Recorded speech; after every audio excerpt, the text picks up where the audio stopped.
Good morning friends. स्वागत आहे तुमचं आजच्या प्री मार्केट रिपोर्टमध्ये.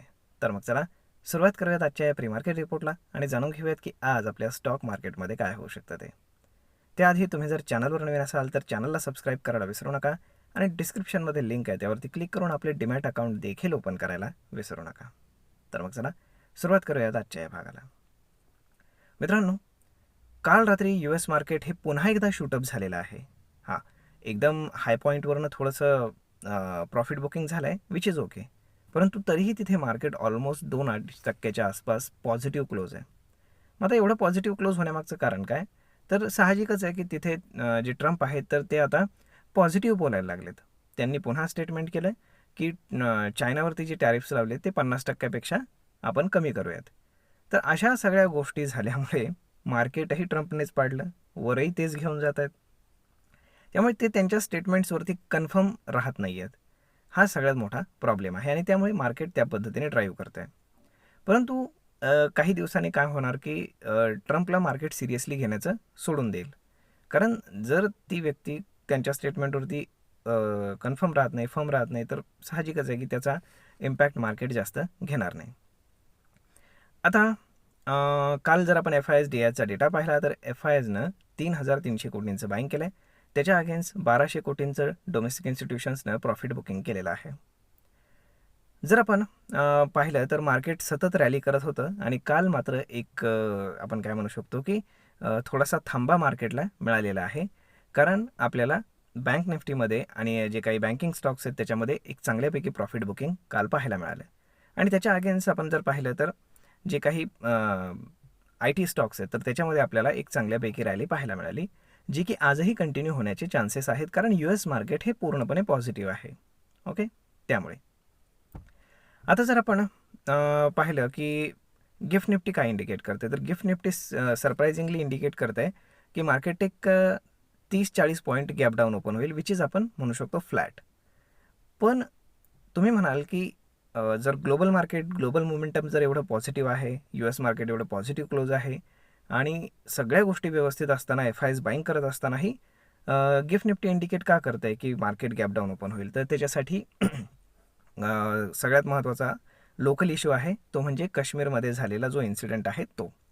त्याच्यावरती आता इंडियाने रिटॅलिएट करायला सुरुवात केलेली आहे. काल रात्री पंतप्रधानांची मीटिंग होती, त्याच्यामध्ये त्यांनी काही मोठे डिसिजन्स घेतलेले आहेत, ज्यामध्ये इंडस वॉटर ट्रीटी जी आहे तर ती सस्पेंड केलेली आहे. ज्यामध्ये आता भारतातनं ज्या नद्या पाकिस्तानामध्ये जातात तर त्याच्यावरती डॅम्स बांधून ते पाणी तिथं जाण्याचं थांबवलं जाणार आहे. म्हणजे ऑलरेडी डॅम्स आहेत ते अजून मोठे केले जाणार आहेत. त्यानंतर जे आपले डिप्लोमॅट्स पाकिस्तानमध्ये आहेत तर त्यांना इंडियाने परत बोलवलं आहे आणि जे पाकिस्तानचे डिप्लोमॅट्स तिथे आहेत तर त्यांना जायला सांगितलेलं आहे. त्यानंतर बरेचसे विजाज वगैरे जे आहेत की जे पाकिस्तानी लोक इथे राहत आहेत विजावरती काही कामासाठी, टुरिस्ट, बिझनेस, वॉटेवर, तर ते सगळेच विजा सध्या सस्पेंड करण्यात आलेत. त्यांना पुन्हा परत जायला सांगितलेलं आहे. त्यामुळे एक आपण काय म्हणतो की एक इकॉनॉमिक वॉरफेअरची सिच्युएशन क्रिएट झालेली आहे. आणि दुसरी गोष्ट म्हणजे सगळ्यांच्याच जर भावना पाहिल्या तर इंडियाने रिटॅलिएट करणं, काहीतरी एक आपण काय म्हणतो की एक हार्ड डिसिजन घेणं फार गरजेचं आहे अशा केसमध्ये. त्यामुळे जर आता स्टॉक मार्केटच्या पर्स्पेक्टिव्हनं जर पाहिलं तर जर लोकली काही इश्यू जर एक्स्कलेट झाला येत्या 1-2 दिवसामध्ये, तर आपल्याला मार्केटमध्ये एक सडन डाऊन साईडला एक स्पाईक पाहायला मिळू शकतो आणि तिथे तुम्हाला एक बाईंग अपॉर्च्युनिटी मिळू शकते, हे लक्षात ठेवा. कारण जसं मार्केट खालनं वरती यायला आलेलं आहे पूर्णपणे, तर त्याच्यामध्ये जे सर्वसामान्य लोक आहेत त्यांना बाईंग करायला चान्सच मिळालेला नाही, कारण मार्केट रोजच गॅप अप ओपन होऊन वरती आलेलं आहे. तर मग अशा पद्धतीनं जर एखादा या लोकल इश्यूमुळे, कारण ग्लोबल मोमेंटम एकदम पॉझिटिव्ह आहे, त्यामुळे लोकल इश्यू जर असेल त्याने जर मार्केट खाली आणलं तर त्याच्यामध्ये एक बाईंग अपॉर्च्युनिटी आपल्याला नक्कीच मिळू शकते.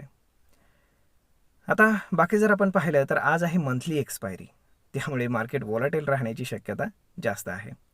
आणि जर पंतप्रधानांनी जे काही डिसिजन्स घेतलेले आहेत आणि येते म्हणजे आज उद्यापर्यंत जी काही डेव्हलपमेंट होईल तर त्याच्यामध्ये आपल्याला एक बराचसा आपण काय म्हणू शकतो की इम्पॅक्ट हा उद्याच्या दिवशी पाहायला मिळू शकतो. कारण आज मार्केट मे बी एक हायर रेंजमध्ये रेंज बाउंड ठेवलं जाण्याचा प्रयत्न केला जाऊ शकतो. कारण जे मोठमोठे ऑप्शन सेलर्स असतात, ज्या मोठमोठ्या फर्म्स असतात, जे प्रोप्रायटरी ट्रेडर्स असतात, तर ते मोस्टली आपण पाहतो की अशा एक्सपायरीजला मार्केटला रेंज बाउंड ठेवण्याचा प्रयत्न करतात, अदरवाईज त्यांना फार मोठा लॉस होऊ शकतो. परंतु जर आपण पाहिलं तर मोस्टली मार्केट शुक्रवारी आणि सोमवारी ट्रेंडिंग राहत असतं. तर यावेळेसही ते राहण्याची शक्यता आहे. म्हणजे मार्केट मोस्टली उद्या एक ट्रेंडिंग राहू शकतं. त्यामुळे थोडंसं सावध राहा. जर कॅश असेल तर ती डिप्लॉय करण्यासाठीची वेळ नक्कीच येऊ शकते असं वाटतंय. कारण इंडिया रिटॅलिएट केल्याशिवाय राहणार नाही, हे मात्र खरं. तर मग अशा पद्धतीनं मार्केट सध्या तरी व्यवस्थित आहे. परंतु काय होईल ते 1-2 दिवसामध्ये आपल्याला नक्कीच क्लिअर होईल. सोमवारपर्यंत तर 100% क्लिअर होईल. तोपर्यंत थोडीशी वाट पाहणं गरजेचं आहे. तर मग मित्रांनो, आय होप तुम्हाला हा व्हिडिओ, ही माहिती नक्कीच ट्रेड आणि इन्व्हेस्टमेंट करण्यासाठी उपयोगी पडत असेल. जर हा व्हिडिओ तुम्हाला आवडला असेल तर आपल्या जवळच्या मित्रमंडळींसोबत देखील हा व्हिडिओ तुम्ही शेअर करायला विसरू नका. धन्यवाद.